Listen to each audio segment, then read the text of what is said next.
what Corey did. Corey's one of the good guys in the sport.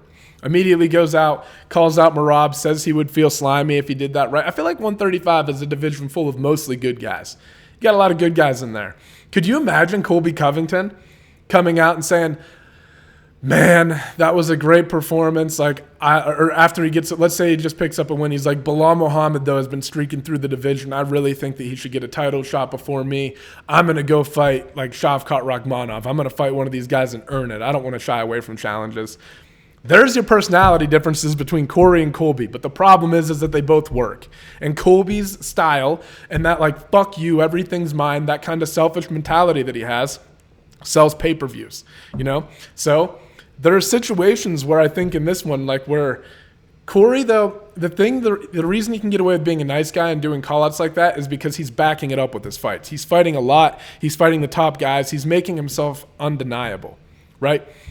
And with Colby, he's kind of taking a different approach, and he doesn't necessarily have to be undeniable in terms of the opponents that he's beaten, but he's undeniable in terms of people want to see him fight. Whether it's to see him win or see him lose, they want to see him fight. So he gets that bump into the main event spot over a guy like Bilal strictly because he's more marketable, you know? If you're not going to be marketable like that, you really got to go in and make yourself undeniable in the fights.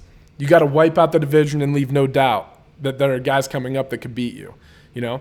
Does he take that approach, or you take the approach that Conor McGregor and Colby have done, where they get to kind of like, I don't want to say cherry pick, but you get to work your way through your opponents and some massive pay-per-views, and you become a draw, and that gives you a lot more power. Thing with Corey is he's still, and this is the true way, like this is the path of the warrior, the martial arts way.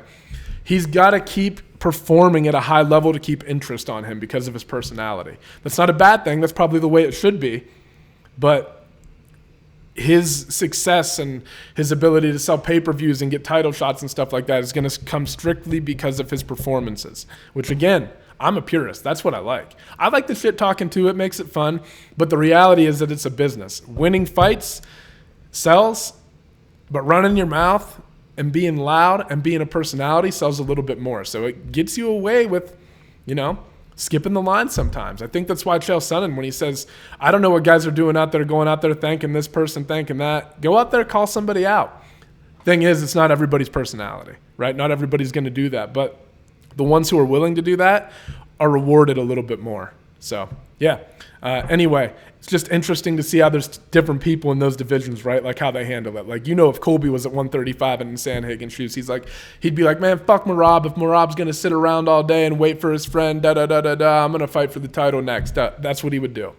You know that's what Colby would do. He'd do something similar to that. And Corey's like, man, I'm respecting it. I'm walking through everybody, and I'm fighting Merab next. And I love that, and I love that fucking matchup at bantamweight. And that's a true contender bout right there. So I'm excited to see how that plays out. I'm excited to see how things shake out at bantamweight. And I am interested to see how Aljamain and Merab handle this moving forward, because obviously there's underlying tension a little bit there. Like, is Aljamain going to move up to 145?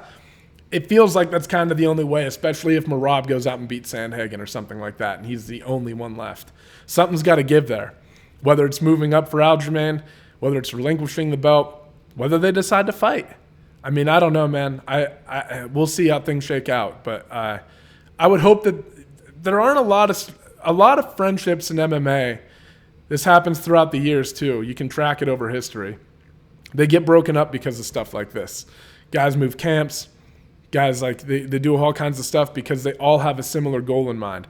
And Corey said this in the lead up to the press conference, I think, there is something to maintaining those friendships and keeping those strongs and like those strong. And Alec, Quinta, Aljamain, Merab, I think they do have something special going on there. And there is a part of me that would be sad to see some, because they're all, especially Merab and Aljamain, are probably great because of each other. So to see that kind of break up and turn into something else where maybe feelings get bitter and fight over it, I don't know if I would like to see that as a fan, man. There's something good about keeping stuff like that together. So we'll see how it shakes out. Interesting little spot going on there at 135.